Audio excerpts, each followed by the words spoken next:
Hey guys, got another round of nutrition questions. This is going to include some questions that we had from the last round, excuse me, and a few more that we got from this round. So again, really great questions. These are all some very sort of in-depth questions that are, I think, very situational. Of like, this is something that comes up in my life. It's something that it's coming up in your life because you're asking the question, and they're less focused on principles and concepts and more focused on like, how do I just get through what I'm doing right now? So what we're going to come out with in the next sort of few weeks here is more of a principles idea, so that instead of just hoping that you can think of the right question and I can answer the right question, we'll all actually have a better sort of guide to making decisions, so that we don't have any of these what if questions, because you know that this is a good thing and this is a bad thing and this is going to work for me, and then it's a lot easier to make these decisions. But that said, these are all great questions. So we're going to start. We go with the same format as last time, so I'm going to make sure that this is gonna stay there. Cool. And then so I'll verbally give you the sort of the long answer, but then you can just look at this sort of the sheet at the end and see all the short answers. So here we go. So how do I know if I'm eating enough?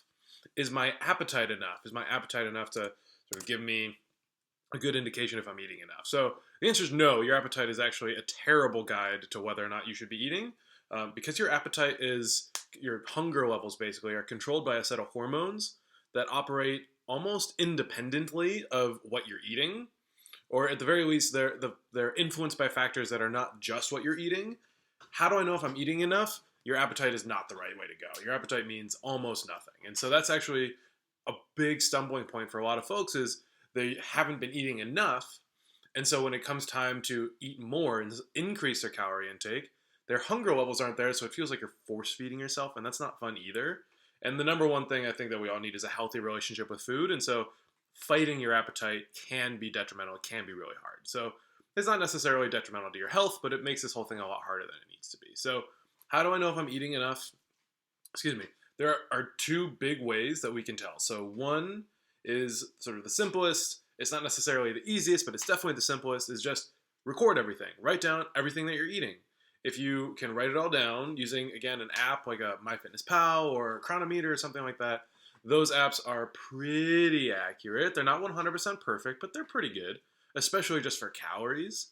Write down everything that you're eating, and we'll know how much you're eating. And if you're accidentally eating 4,000 calories a day, that's probably not good. And if you're eating 800 calories a day, that's not good either. And so we need to be able to measure and track these things. So that's one way, is use an app.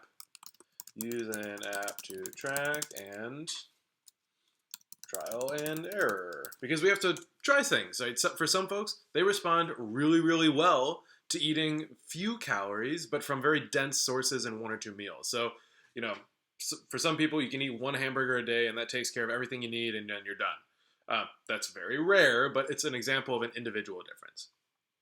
Excuse me. So we have to try these things. The apps, again, also aren't 100% accurate, and so we have to practice going up and down and get a feel for what the right amount of food for you actually is on any given day.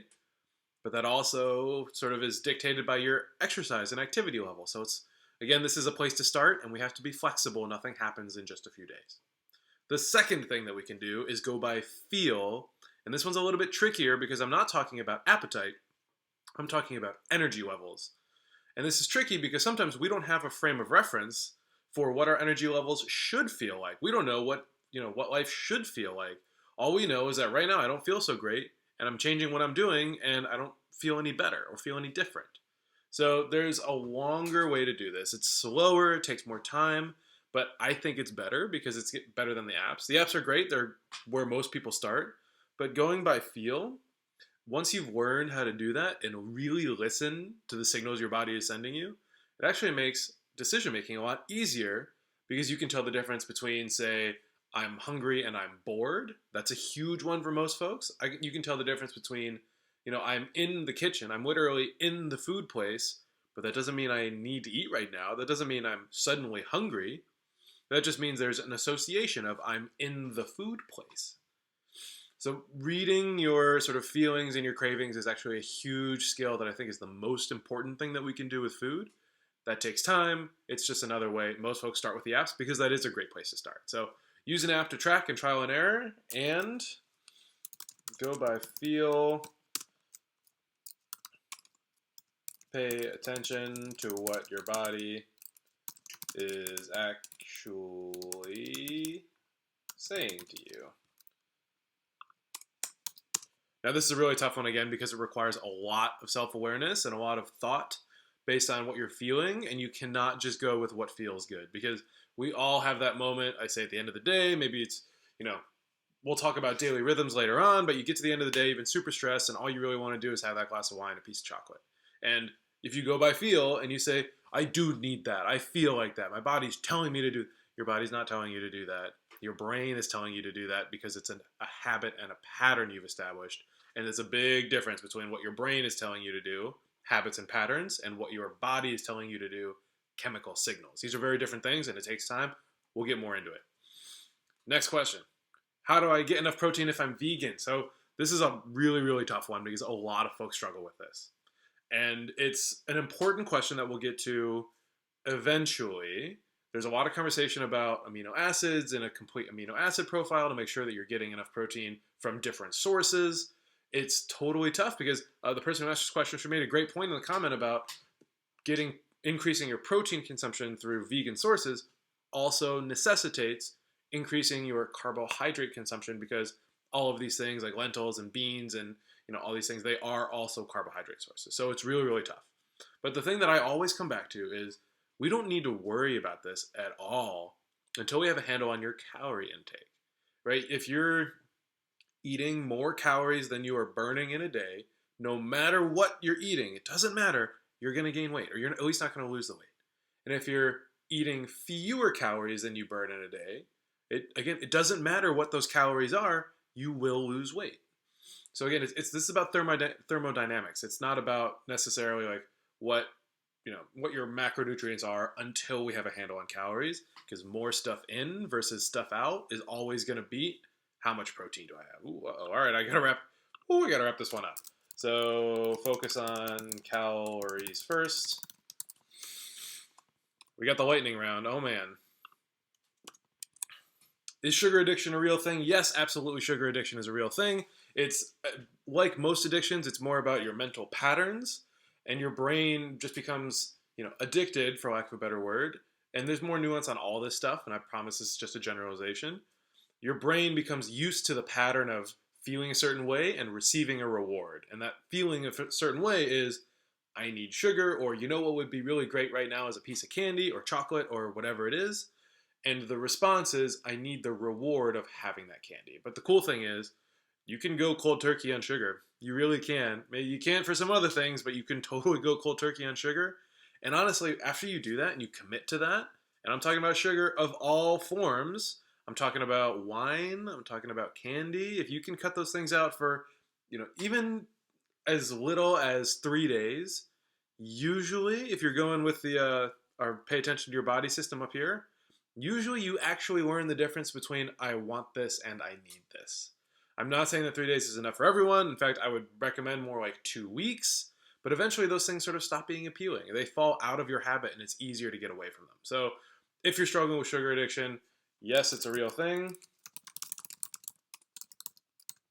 Go cold turkey right now.